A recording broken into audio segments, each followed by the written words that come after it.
Hello, everyone. It's time to eat, drink, and be merry with your hosts, Lisa and Nancy.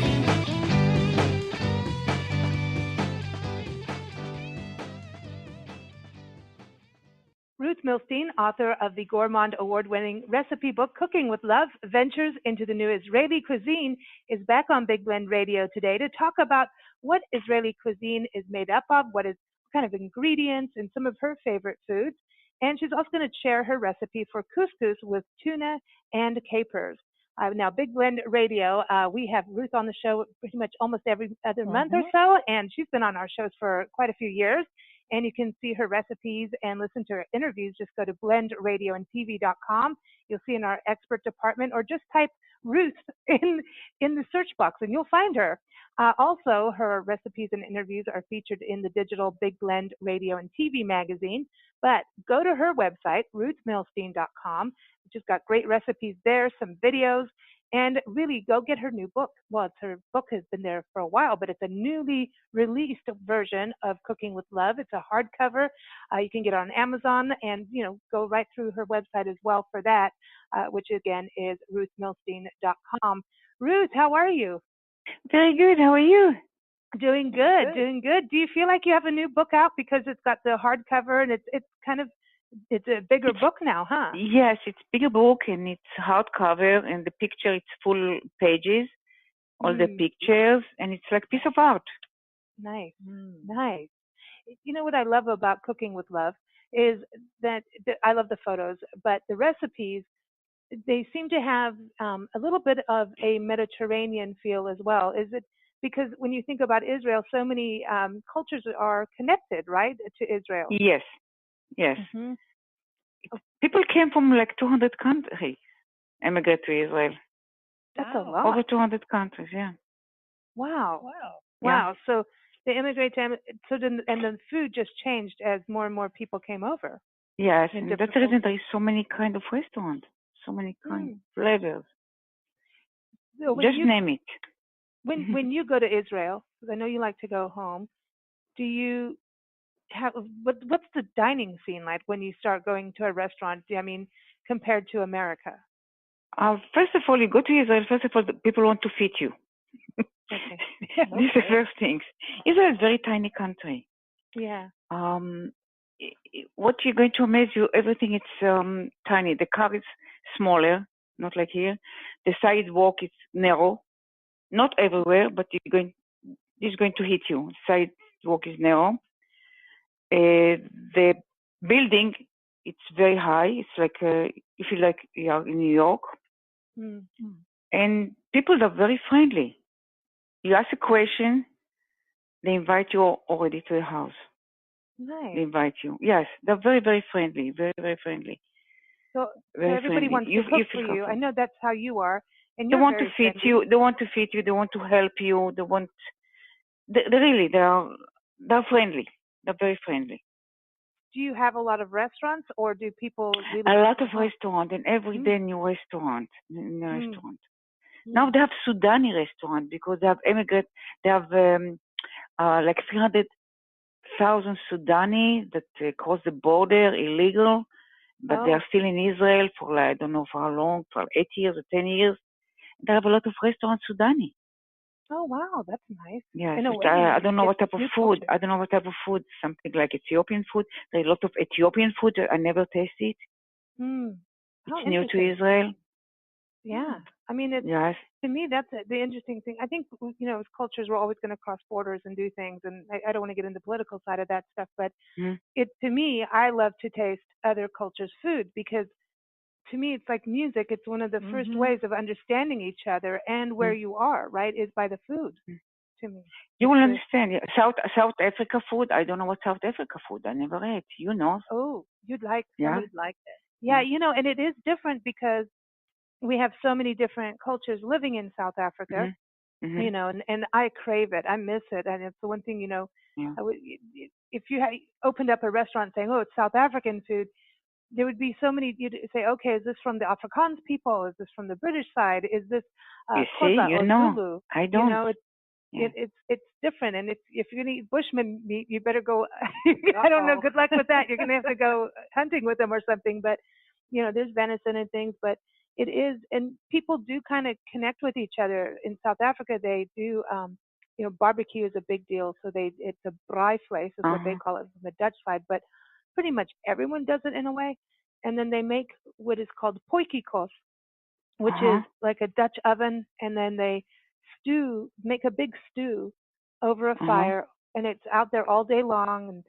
And the stew, everybody has their different recipes, and it's a big gathering, and it's just friends, family, all ages come out, music's playing, but everybody comes out for this, and everybody brings a dish, a salad, and there's putu, which is like a cornmeal, like a grit, but it's a little thicker.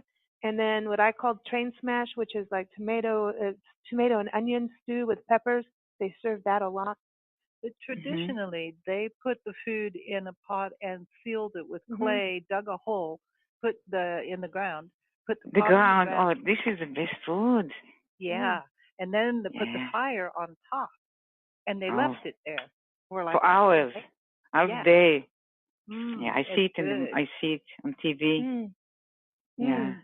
Do you do that when in Israeli food? Did they ever do like? I didn't do it. No, my family also didn't do it. But I saw it in TV. Max, it was open fire. Okay, open fire. Yeah. I like the communal kind of experience where everybody's together, to eat, and it's relaxed, where there's conversation and laughing, and so when you're eating, it sounds like that in Israel, people coming over to each other's houses. It seems very like a party. Yes, they always feed you. Neighbor always feed you. I mean, you knock on the door, they see you in the elevator. Come to my house. I mean, they're very neighborly. They're very friendly. It's a small community. Israel is a small community. So everybody knows each other.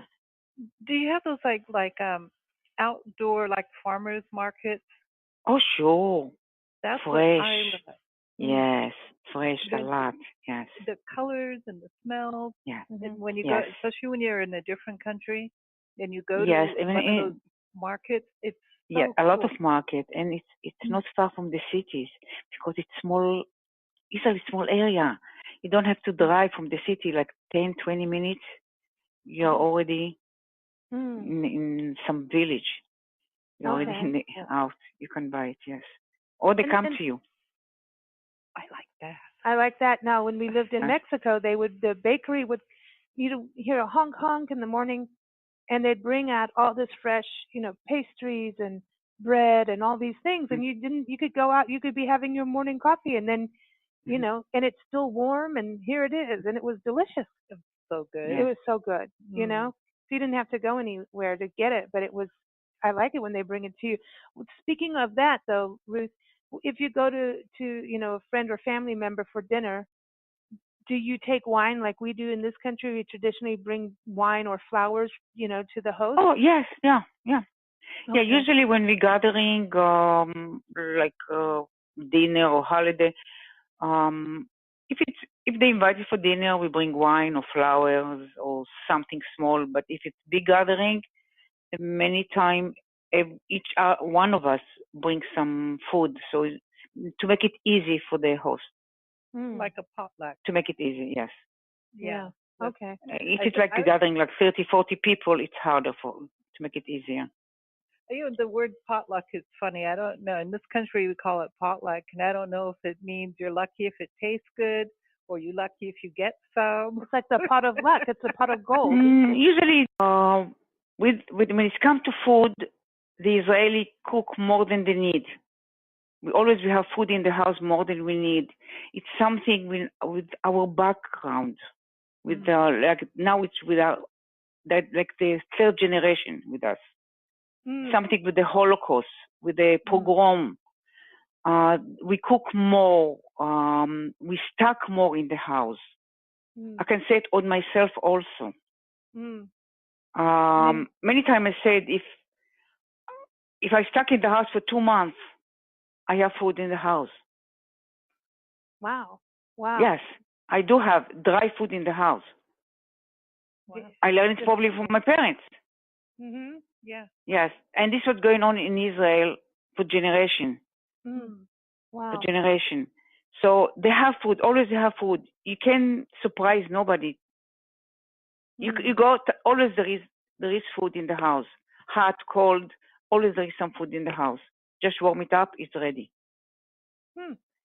You know, yes. You've got to and bring friends with you. Don't only go. Bring friends. Yeah. Bring bread. Okay. Friend, not bread. Oh, friend. Okay, bring your friends. Oh, wow. Oh, yes. See, we're not like that in this country as much. We're like I know, but they adapt it now. Many people adapt it. They like it. They like it. Okay, so bring people in and cooking and having extra food. You know, that's interesting. You know, depending on where you live, you get like that. You know, when we lived in the mountains and we knew it was going to snow, I'd run out and I'd get as much as I possibly could, just so we didn't have to, you know, because you never know what's going to happen. And I think a lot of people that live in the snow have the that. Weather, And you always have like things on the side after going through wildfires and things like that. I know, like always have something that you can, you know, always take a bottle of whiskey with you because you never know what you're going to need. But also the depression in this country, you know, the Great Depression really changed how people, you know, stopped throwing things away. And then once the wars were over, not that, you know, wars are ever over, then we started getting, you know, wasteful again. And I think now, because of the environment and things, we're slowly coming back to don't throw this away, save it, reuse it. Yeah. So we're coming back. It's like these cycles, Ruth, you know? Yes. But yeah, world happenings do change us. So when it comes to Israeli food, you talk about in your article, and everyone, Ruth's got a great article up on blendradioandtv.com with her recipe. You talk about in the early days of Israel about residents eating a kibbutz.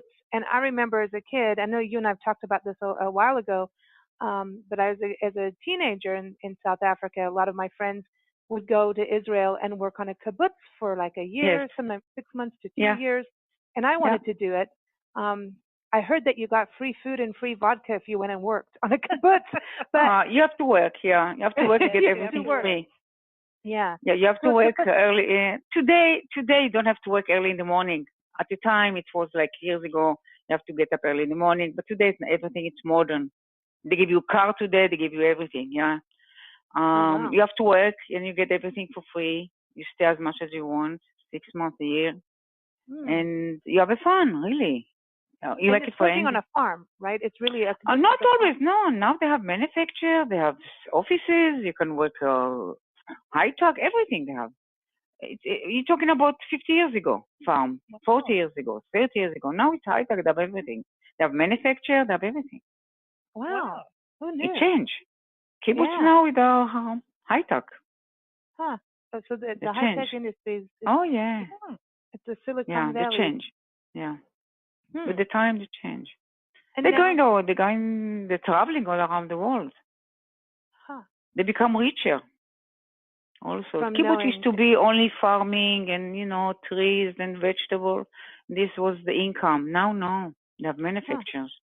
Many times when I go to the store to buy things, you know, like boxes, you know, plastic, you know, things, I say, made in Israel. Or it's made in kibbutz in Israel. And this for me, it's a surprise. And it says kibbutz on there? It says kibbutz. Yeah, I see the name. I know it's kibbutz. Oh, wow. I see the name. Amazing. How interesting. They have manufacture there. Yeah, they have manufacture there. It's good life if you like it. If you like it, you don't have to worry about anything. You have housing, you have food. You don't have to pay anything. No, nothing. You know, no money, no taxes. No. You're free of charge. Wow. That's if you're born there, it's fine. Yeah. Yeah. I think it's a good experience.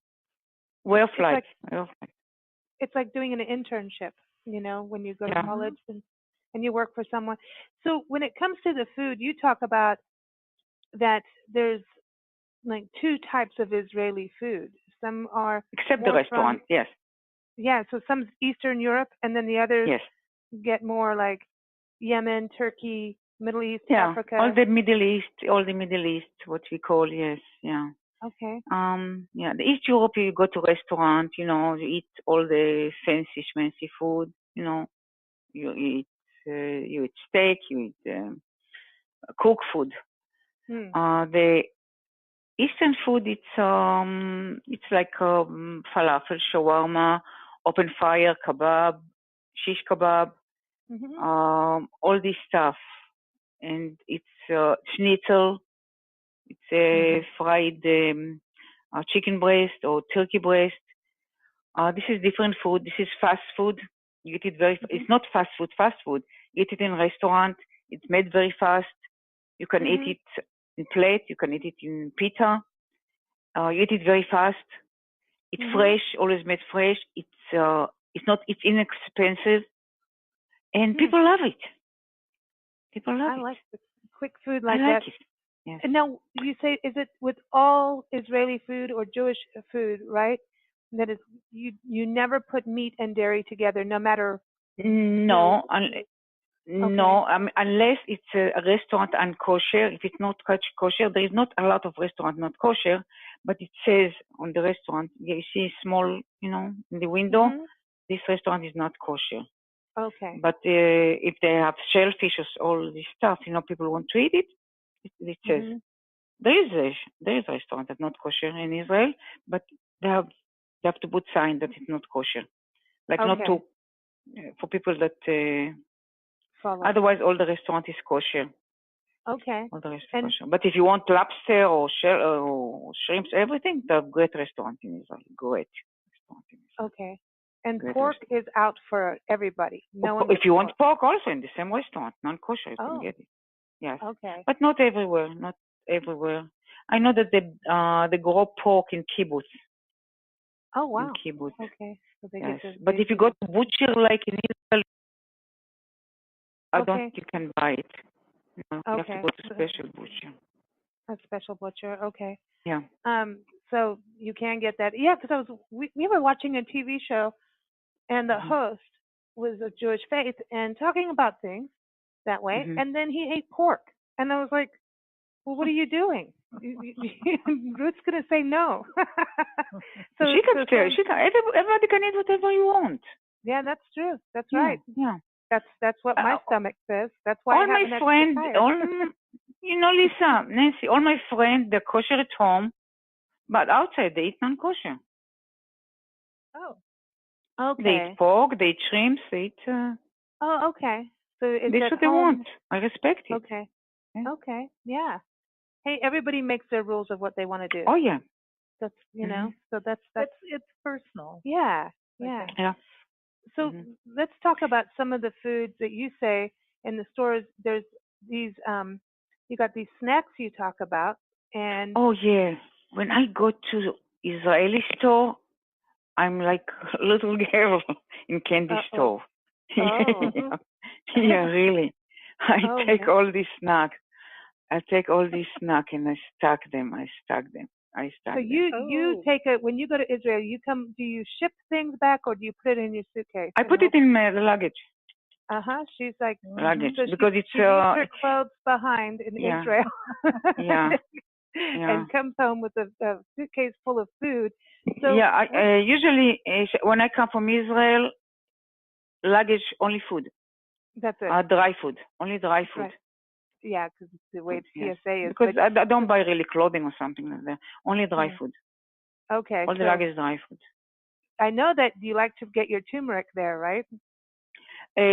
Spices, everything I get from Israel. Yes, it's fresher and I like it. It. It's real. Yes. And if not, I go to Israeli store in New York. They are really fresher. Also, the list that you have it. Yeah. I got the Israeli store in New York. They are very, very fresh. Why is that? Every morning, the Israeli Airlines landed in New York, 5 o'clock in the morning. The airport to his store, it's like 10 minutes. Wow. So they load it every morning. He gets stuff from Israel. So Wow. I'm talking about yogurt from Israel, all the delicatessen from Israel, all the cheeses from Israel. He get it in hour or two. It's in his stores every morning. Do you when the cheeses are they? Because when I think of like Mediterranean food, I always think of like feta and goat cheese. So when your cheese is it cow or is it goat or? I get goat cheese, I get cow cheese, I get yogurt from Israel, everything. What's the cheese? and milky, and all the delicatessen, what I wrote here, milky, Dani. It reminds me of my childhood, and it's really good. Man, there's things when you think about your childhood, or, that's the thing about travel too. You just, it's like a really good bottle of wine. It's going to go away at some point, and it'll never be the same again because the new grapes come in. But then there's these foods that you want, that you crave. Not only crave, the quality didn't change. That's amazing, huh? Because the cheese, emek cheese, it didn't change. I remember myself. It's creamy, smooth yellow cheese. It's a really good one. It's a really good one. When I was a kid, I remember in England, they had Cadbury eggs, the Easter eggs. The mint. Yes, I like it. The chocolate was thick. Yeah. The inside was like quality, and now it's like it's not the same. It's just not the same.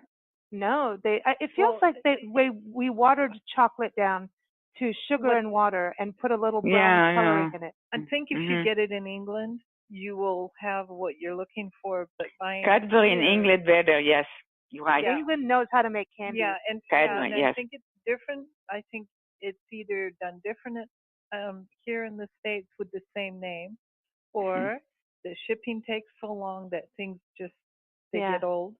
Mostly, I think it's that.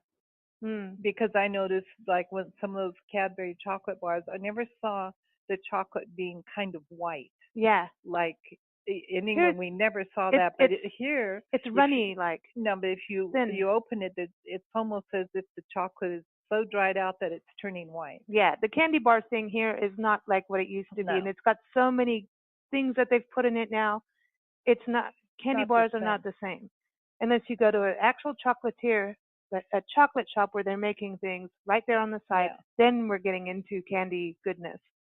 But you remember licorice? Like our friends at the Peanut Patch over in Yuma, whenever she opens, she's open from October through April. As soon as she opens, I'm like, do you have the licorice yet? Do you have the licorice yet? Do you have the licorice yet? And she's like, yes, all right, you can come out. I'll drive 3.5 hours to get my licorice, because you just don't get licorice. Like, I want my licorice, I just want really good licorice, but you can't. The real stuff. Yeah. Again, in the supermarket, those little twizzle red and black. That's not licorice. That's not even close to licorice. Do you like licorice? It's a material. Yeah, that's right. It's a material, That's it, man. So you okay, so you're bringing pretzels back as well. Like but the pretzel it's different taste. Different taste. When I see it, there is Walmart, not far from me, like 20 minutes, and he had some shelves from Israel. He has all the stuff from Israel. Oh, wow. He doesn't understand. When I go to the cashier, they ask me what I'm buying. They don't know what is this. I empty all the shelves, all the pretzels. It's so good. Because I know they don't know what I'm buying. What is this? Because popping up. Yeah. So that's it, Ruth. So I am here. 2 months worth of pretzels and cheese and chocolate. Just make sure that's No, they don't have cheese there. Cheese I have to go to delicatessen. But the pretzel, I empty everything, bigger and bigger. They don't know. They ask me, what is this? In the cashier, so I open one, I let her have it. Oh, wow. After I pay.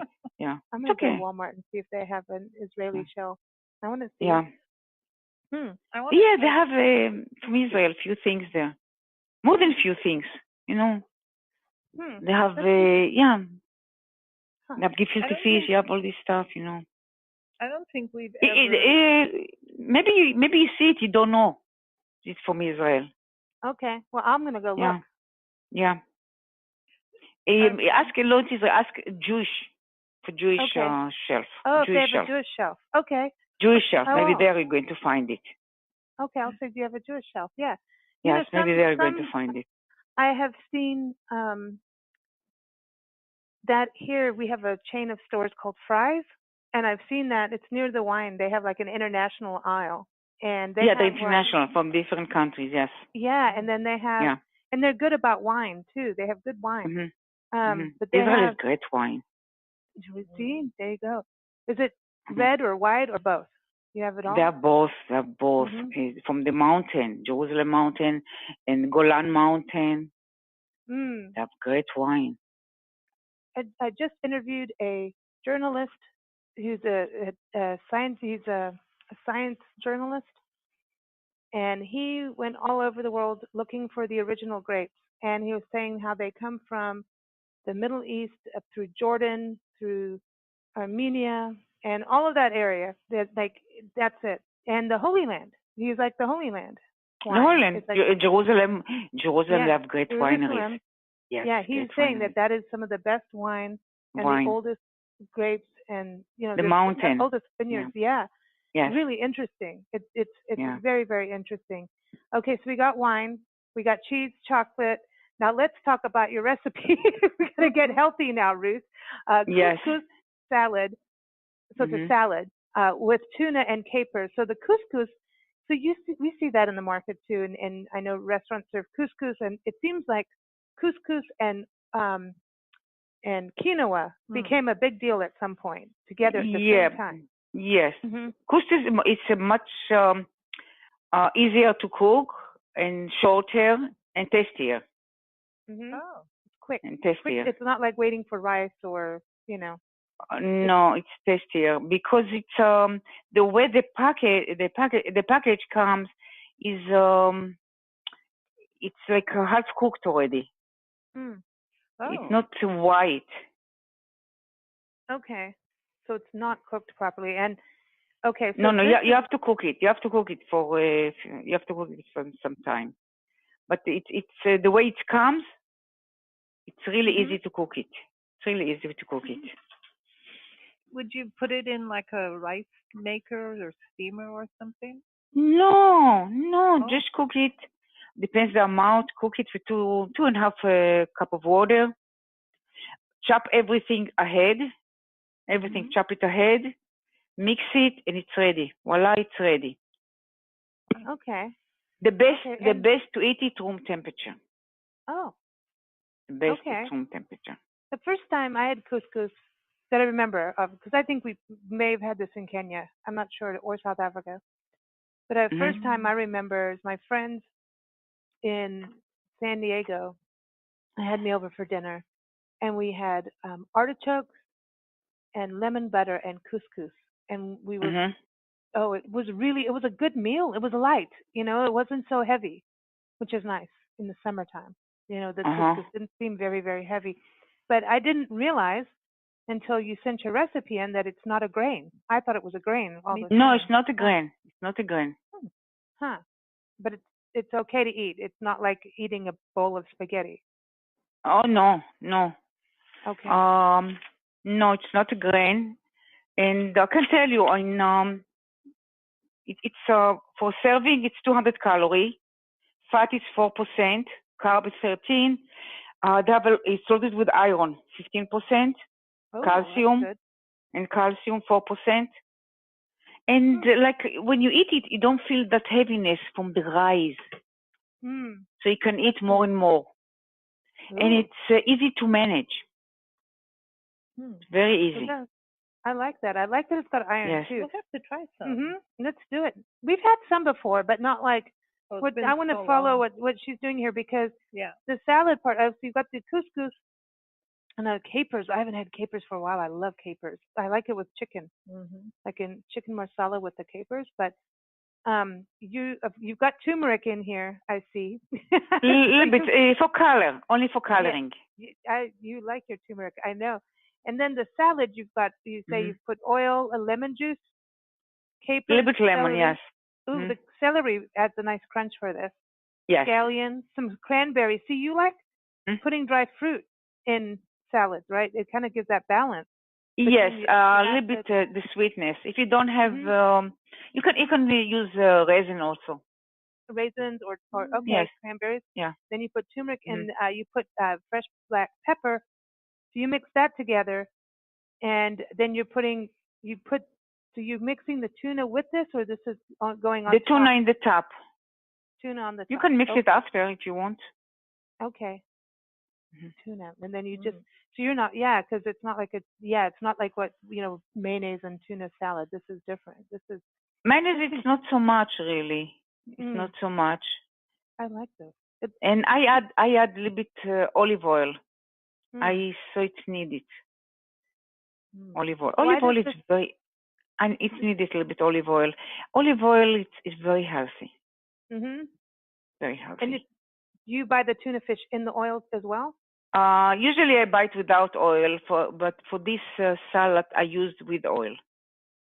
Okay, and oil's good for you. It's a good thing for you. Now, this recipe makes me want to have a glass of white wine right now for some reason. Don't you think a nice, what do you think, a Pinot Grigio or to go with that? With this, white wine. White wine. Yeah, pretty much any white wine, Chardonnay or something nice and light. Nice summer. Chardonnay is good because the sweetness from it's going to bring the cranberry. That's true. Yeah. The cranberry. And it's for 6 people, and it can stay up to 3 days, 3-4 days. You can eat it. Oh, that's not bad. Put in the fridge, wrap it. I know this sounds weird, but would you take the couscous and heat it up in the morning with an egg for breakfast? You can eat it with a hard-boiled egg. Yeah? Okay. Yeah, hard-boiled eggs. So you would have it for breakfast, or for breakfast? Why not? Yeah. Yeah. So this is not something that you would want to eat hot, like you can eat it hot if you like it. You like it, yes, as a side dish. In a restaurant, they give it to you side dish hot. Oh. Okay. But if you want to eat as a salad, as a meal, as a dinner, usually room temperature is better. Okay, cool. Good recipe. Good conversation, Ruth. No, it's easy to make. It's not hard to make it, and I believe every supermarket is now couscous, and it's come in packages. And as I saw, I made a tour all over. All of them, all the packages come from Israel.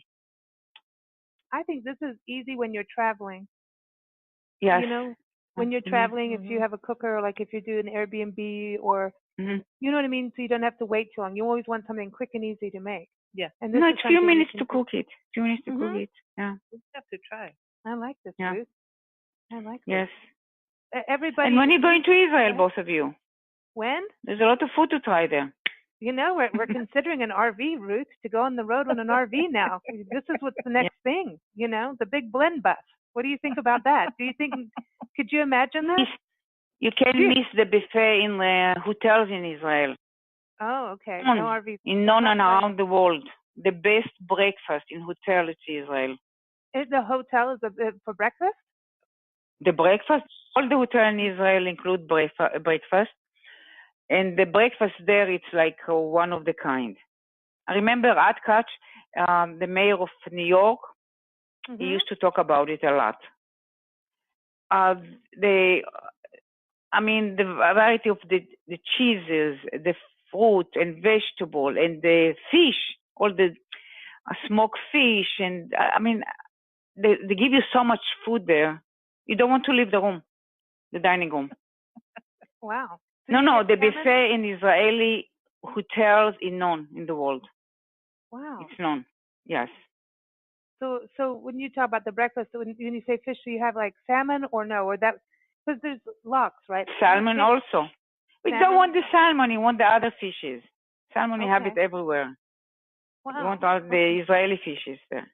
It's great fish. Yes. Oh, see, I never thought And about you travel to Israel, Nancy, Lisa. It's I think from north to south, it's like 8 hours. You finish all country. Wow. Yes. Man. So we could And travel. from east to west, 8 miles. Oh, wow. So It sounds like an island. I know. It does sound like a little island, huh? But it's How far? Yeah. Yes. It's I'm a listening. precious place, you know. And Yes. I want to go. People ask me how long it takes you to to travel from one city to another. 1 minute, 2 minutes. Wow. It's so close to each other. So close to each other. I remember when you went one year, you came back and you put all these photos of the beach. You were sitting, yes. Oh my gosh, the beach area looks so beautiful, like how they put it like a promenade where you could walk, yes. and how everything was just very quality to design, the design work of how they did the walking areas. And it was an area that you'd walk around in and just, yes, there's a lot of area that only walking around. You're only walking. In Israel, they like they close it. Like there is no only coffee shop and walking area, no cars. A lot of area. Yes. I like no cars. Yeah. Me too. Yes. I'd like to no have cars. this place Here also they do that. In New York they do a lot of them now. They do it also. Yeah. Only for no cars. It's good for tourism. Yeah, it's good for tourism. Yeah. It's good to and get your get walking. It's good for your health. Yeah. Yep. Yeah. You know. And the weather is good, except July, August. Humidity is too high. Too warm. Not only warm, humidity. The humidity is too high. Oh yeah. Except Jerusalem. Jerusalem it's dry. It's dry. But the center it's humidity. How interesting. Humid. But all the year, like you can go in December. It's still nice. December. Sometimes it's raining. Snow in the north. Only in the north. Okay. The winter. It seems pretty temperate. Yeah. You know? Do you have any wildlife, like monkeys or anything, or you know? As a people, maybe. Some cousins, maybe. I don't know. My friend, cousin, okay, maybe me. When I go over there, I look like monkey. No, we don't. We have zoos, nice zoos. Zoo. Okay, so no. I go sometimes to zoo over there. I like it because it's very. I don't have to travel to all those places. It's so close. Close. You want to go to shopping? You don't have to travel. You get to go to mall. Which mall you want to go? This is 10 minutes. This is 5 minutes. This is 15 minutes. Which one you want? Makes it easy. And they're so nice malls. Really, really nice. You like to shop, huh? So there's clothing there? No. I like to see. Because you're saving. It's different. No, it's a different climate. Different climate. Different climate. And besides that, I need my luggage for food. not clothing. I know. So this is what I imagine. I imagine Ruth's pantry, that she's got it like this is like I can see like she's written across. This is Ruth's. Howard, don't put your hand in there and steal my chocolate for a wine pairing. She's put this is the Ruth's pantry, and then she's got a special suitcase that she even stores in the pantry. So when she goes to Israel, she takes that suitcase out. That's the pantry suitcase. Off she goes, comes back. Yes. And the suitcase goes right back into the pantry. I have huge pantry, and it says Israel, New York. Yeah, because there are things I buy from New York also. Oh, so then, so it's a suitcase from New York and Israel. It came from Israel. And Walmart. Yes. And Walmart. Yeah. It's Israeli. And I look to the date, expiration date. Oh, yeah. So I give a lot. She has to. Lisa, I give a lot also. I buy a lot and I give a lot here. Yeah. You sent me some turmeric. Yes. I remember that turmeric, and that went pretty fast because I like it. It's really good. Do you get good saffron? Oh yes, I buy the saffron usually. The best saffron is the Moroccan saffron. Yeah, that's The my Moroccan friend brought saffron. some saffron back from Morocco and gave it to us. Yeah. And Yeah. she was like, I was so scared. She was like, this is gold. This is gold. It's $250 per ounce. But who buy ounce? You buy kind of like if you buy for $10, it's there for a long time. She says you can't use a lot of it, No. So I felt like taking tweezers to take little bits of it, Yeah, this is what I do. I have tweezer and I take hair by hair. That's it.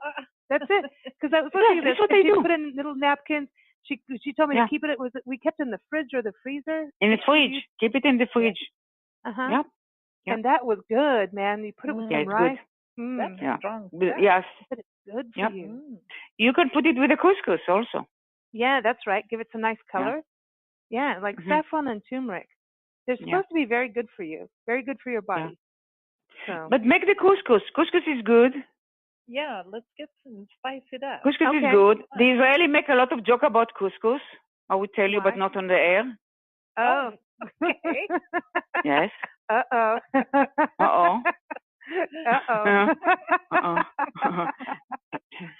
Nancy will like it. Oh.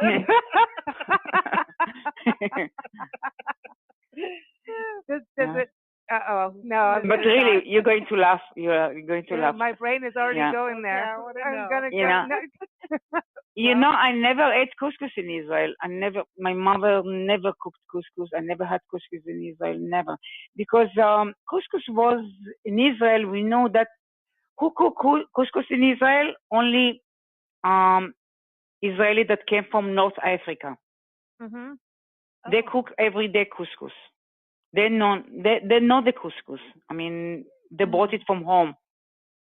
The other Israeli, they don't know what means couscous. No, and they cook the couscous, the raw couscous, the white one, the pearl white one. Now, yes, the raw one, the couscous. My mother never cooked couscous. I never had couscous in my life.